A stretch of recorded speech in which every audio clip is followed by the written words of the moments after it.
Assalamualaikum warahmatullahi wabarakatuh. Di kesempatan kali ini, kami akan menjelaskan mengenai Agile Software Development dari mata kuliah DPSI kelas TIC. Kemudian ada anggota kelompok kami, saya sendiri, Muhammad Nuril Haq. Maybe you are wondering why even though this is a teamwork assessment, I'm just all alone.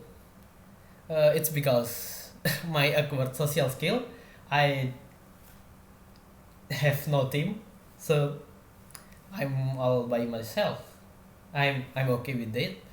I hope you all okay with that. But if you say I'm alone, it's actually no. I'm not alone.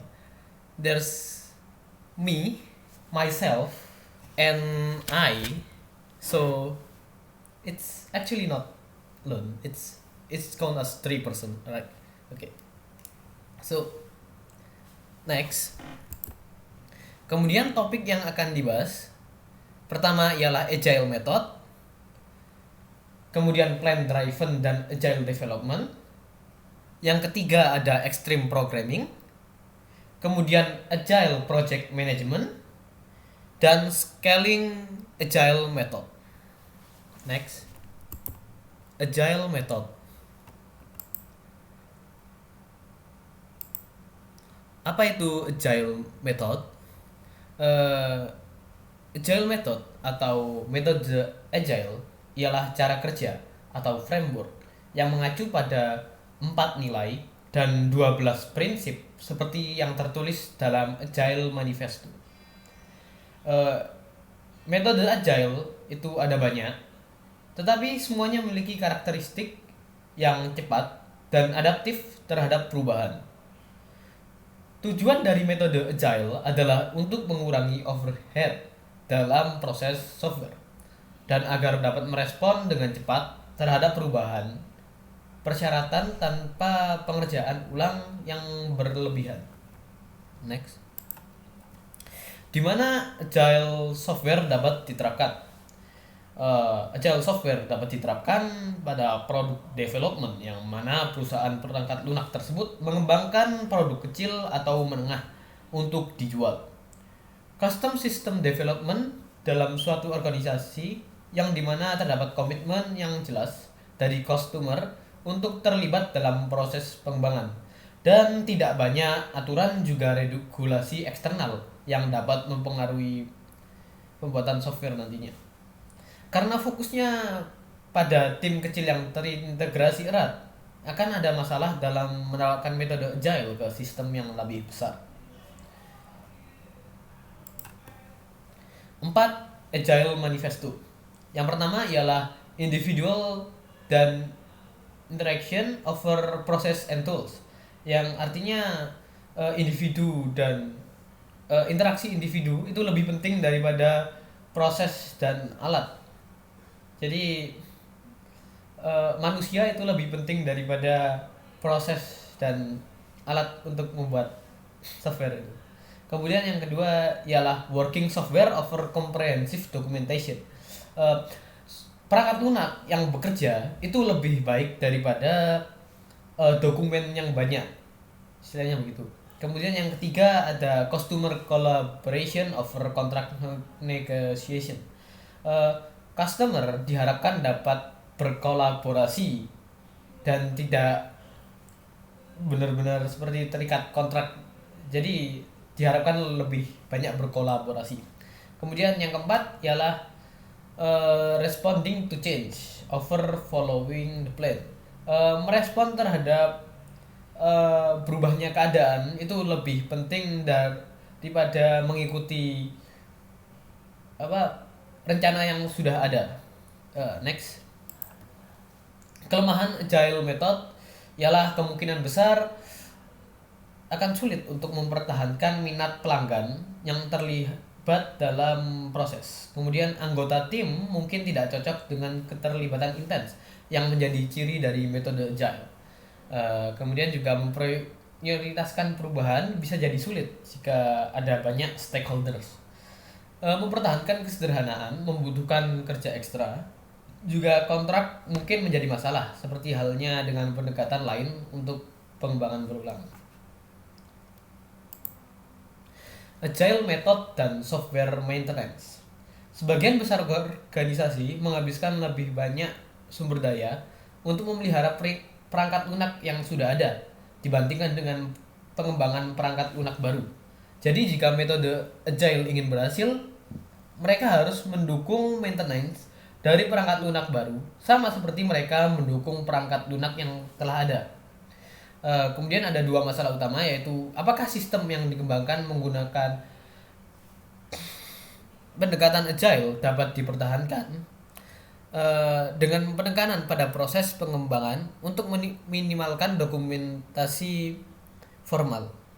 Kemudian juga dapatkah metode agile digunakan secara efektif untuk mengembangkan sistem dalam menanggapi permintaan perubahan customer.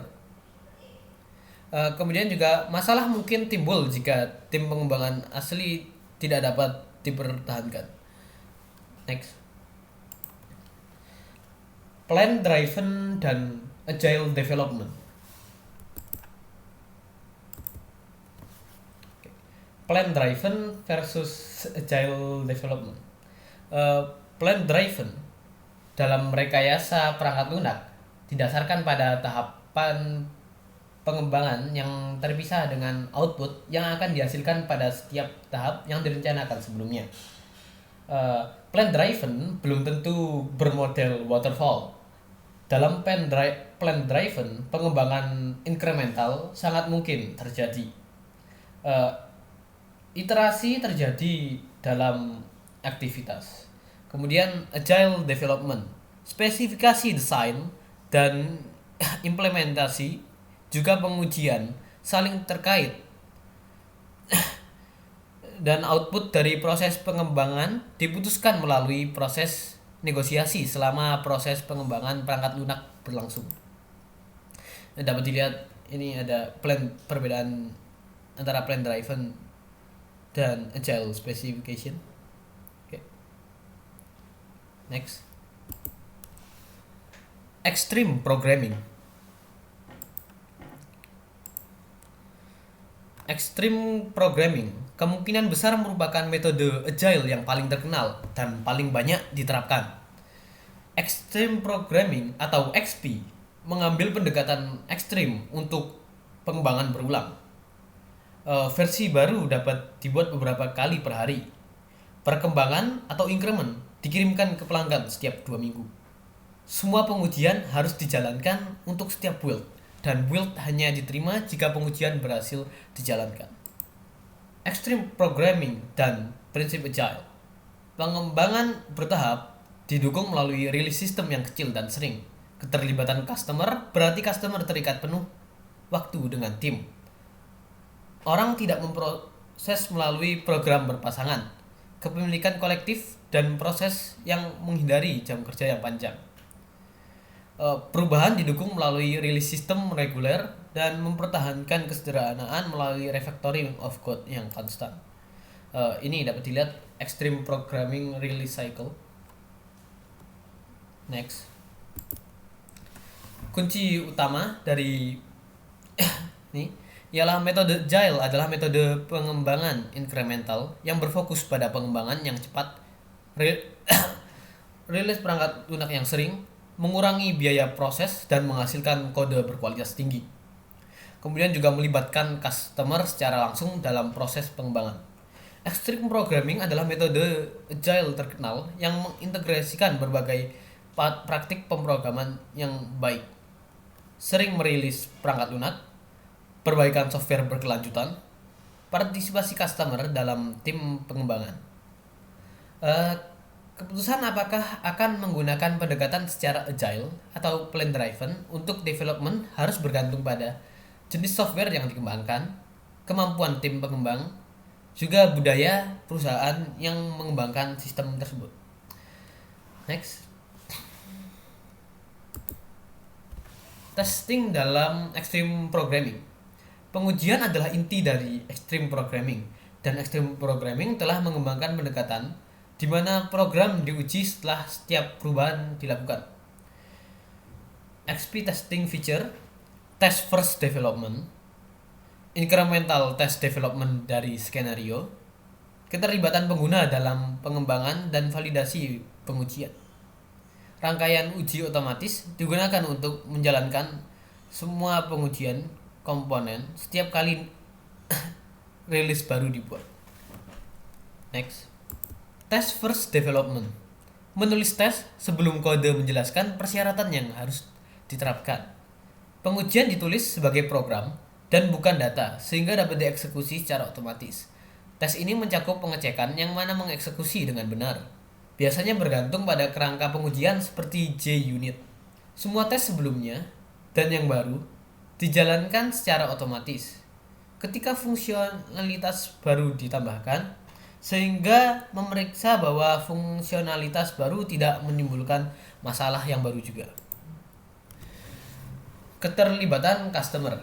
Peran customer dalam proses pengujian adalah untuk membantu mengembangkan tes penerimaan untuk cerita yang akan diimplementasikan dalam rilis sistem berikutnya. Customer yang merupakan bagian dari tim menulis tes saat pengembangan berlangsung. Oleh karenanya, semua kode baru divalidasi untuk memastikan bahwa itulah yang dibutuhkan oleh pelanggan. Next. Kekurangan ialah orang yang berperan sebagai customer memiliki waktu yang terbatas sehingga tidak dapat bekerja penuh waktu dengan tim pengembangan. Customer mungkin merasa bahwa memberikan persyaratan sudah cukup berkontribusi dan mungkin enggan untuk terlibat dalam proses pengujian. Next. Pemrograman berpasangan dalam Extreme Programming. Di Extreme Programming, programmer bekerja berpasangan, duduk bersama untuk mengembangkan kode. Pair programming membantu mengembangkan kepemilikan bersama atas kode dan menyebarkan pengetahuan ke seluruh tim. Pair programming berfungsi sebagai proses peninjauan informal karena setiap baris kode dilihat oleh lebih dari satu orang. Pair programming mendorong refactoring karena seluruh tim bisa mendapatkan keuntungan dari hal ini. Penelitian menunjukkan bahwa produktivitas pengembangan dengan metode pemrograman berpasangan mirip dengan dua orang bekerja secara mandiri. Next. Pair programming. Dalam pemrograman berpasangan, pair programming. Dalam pemrograman berpasangan, pemprogram duduk bersama di tempat kerja yang sama untuk mengembangkan perangkat lunak. Pemrograman berpasangan dibuat secara dinamis sehingga semua anggota tim saling bekerja sama selama proses pengembangan. Pemrograman berpasangan tidak selalu tidak efisien, dan ada bukti bahwa pasangan yang bekerja bersama lebih efisien daripada dua pemrogram yang bekerja secara terpisah. Berbagi pengetahuan yang terjadi selama pemrograman berpasangan sangat penting karena mengurangi risiko keseluruhan pada proyek ketika anggota tim pergi. Next. Keuntungan dari pair programming ialah mendukung gagasan kepemilikan dan tanggung jawab kolektif untuk sistem. Individu tidak bertanggung jawab atas masalah dengan kode. Sebaliknya, tim memiliki tanggung jawab kolektif untuk menyelesaikan masalah ini. Kemudian juga bertindak sebagai proses peninjauan informal karena setiap baris kode dilihat oleh setidaknya dua orang. Ini membantu mendukung refactoring yang merupakan proses peningkatan software. Ketika pemrograman berpasangan dan kepemilikan kolektif digunakan, yang lain langsung mendapat manfaat dari pemfaktoran ulang, sehingga mereka cenderung mendukung proses tersebut. Next. Agile Project Management. Agile Project Management. Tanggung jawab utama software project managers adalah untuk mengelola proyek sehingga software dikirimkan tepat waktu dan sesuai anggaran yang direncanakan untuk proyek tersebut. Pendekatan standar untuk project management adalah plan driven. Manajer menyusun rencana untuk proyek yang menunjukkan apa yang harus disampaikan, kapan harus disampaikan, dan siapa yang akan mengerjakan pengembangan hasil proyek. Agile Project Management memerlukan pendekatan yang berbeda yang disesuaikan dengan pengembangan bertahap dan kekuatan khusus dari Agile Method. Next, Scrum. Pendekatan Scrum adalah metode Agile yang umum, tetapi fokusnya adalah pada pengelolaan pengembangan berulang pada praktek Agile tertentu. Fase awal, fase perencanaan garis besar di mana itu menetapkan tujuan umum untuk proyek dan merancang arsitektur perangkat lunak. Kemudian ada sprint cycle. Ini diikuti oleh serangkaian siklus sprint yang mana setiap siklus mengembangkan peningkatan sistem. Kemudian fase penutup itu menyelesaikan proyek, melengkapi dokumentasi yang diperlukan seperti kerangka, bantuan sistem dan manual pengguna, dan menilai pelajaran yang dipetik dari proyek. Uh, Dapat dilihat Scrum proses seperti ini. Next, the sprint cycle. Sprint memiliki durasi yang tetap, biasanya 2-4 minggu. Sprint mirip dengan pengembangan rilis pada sistem extreme programming. Titik awal perencanaan adalah product backlog, yaitu daftar pekerjaan yang harus dilakukan pada proyek. Fase seleksi melibatkan semua tim proyek yang bekerja dengan customer untuk memilih fitur dan fungsionalitas yang akan dikembangkan selama sprint. Next. Manfaat Scrum antara lain ialah produk dipecah menjadi satu set bagian yang dapat diatur dan dimengerti. Persyaratan yang tidak stabil tidak menghambat kemajuan. Seluruh tim memiliki visibilitas segala sesuatu dan akibat komunikasi tim ditingkatkan. Customer melihat perkembangan atau increment yang tepat waktu dan mendapatkan umpan balik tentang cara kerja produk. Kepercayaan antara customer dan developer dibangun dan budaya positif diciptakan di mana setiap orang mengharapkan proyek berhasil. Next, scaling agile method.